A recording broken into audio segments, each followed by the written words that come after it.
আসসালামু আলাইকুম প্রিয় ভিউয়ার্স, আশা করি ভালো আছেন।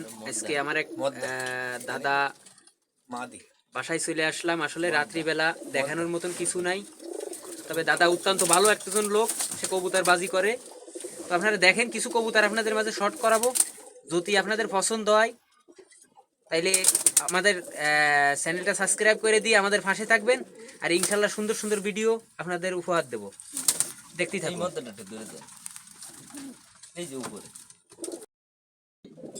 প্রিয় ভিউয়ার্স, একটা 35 কবুতর দেখেন আপনাদের মাঝে শর্ট করালাম, দেখেন কিরকম, কমেন্টে জানাবেন।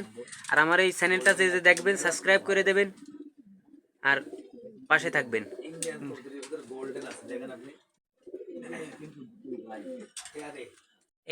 এই একটা কবুতর ফকির গুল দেখেন দাদা, আসলে রাত্রিবেলা ভালো ক্লিয়ার হচ্ছে না, যতটুকু দেখানোর চেষ্টা করবো ইনশাল্লাহ, দেখতেই থাকুন। এই একটা কাছড়ি কবুতর দেখেন,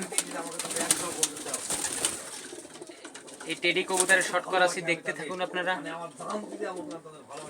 বাংলাদেশ থেকে বনের কাছ থেকে কবুতর কিনতে 50,000-60,000 টাকা দিই, আমি এখান থেকে 800 টাকা গাড়ি ভাড়া দিয়ে কিনে দিয়েছি, 1 টাকা দিইনি, তোমরা আমাকে ইন্ডিয়ান থেকে দিতে পারবে।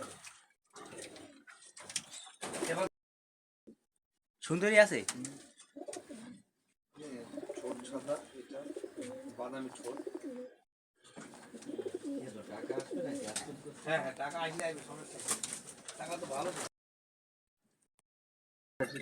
প্রিয় ভিউয়ার্স দেখেন, এই একটা নাকটানা কালদম। আসলে আমাদের তো আসলে বাংলাদেশে পাকিস্তানি কবুতর আসার পরে আসলে আমাদের কবুতর সেই দেশের কবুতর কমে গেছে, হ্যাঁ গেছে, কিন্তু এই কবুতর সারাদিন ফ্লাই করার ক্ষমতা রাখে, বুঝছেন। তবে 7.5-8 ঘন্টা এই কবুতর অনায়াসে এই কবুতর ওড়ে। এমন একদিন গেছে এই কবুতর 50,000-1 লাখ টাকায় আমরা পাইনি, খুঁজি। আর এখন এই কবুতরের মূল্য নেই, আমাদের কোনো দাম নেই। টেডি কবুতর এসে, পাকিস্তান থেকে কবুতর এসে আমাদের দেশি কবুতরের কোনো দাম দিচ্ছে না কেউ।